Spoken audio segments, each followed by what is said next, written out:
Hey everyone! If you want to run backend code without managing servers, Vercel Serverless Functions make it easy to handle APIs, form submissions, database operations, authentication, and other backend tasks. In this video, I'll show you how to configure Vercel Serverless Functions from start to finish in 2026. First, make sure you already have a project deployed or ready to deploy on Vercel.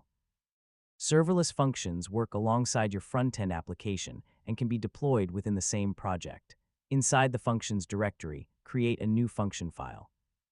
This file will contain the backend logic that runs whenever the endpoint is called.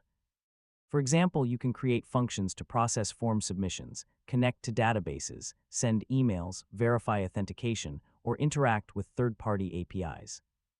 After creating the function, write and test your code locally. Make sure the endpoint responds correctly before deploying it to production.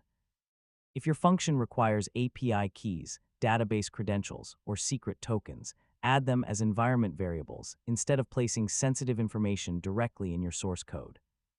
And that's how to configure Vercel serverless functions in 2026. With proper structure, environment variables, testing, and deployment practices, you can build powerful backend functionality without managing traditional servers. Thanks for watching, and I'll see you in the next tutorial.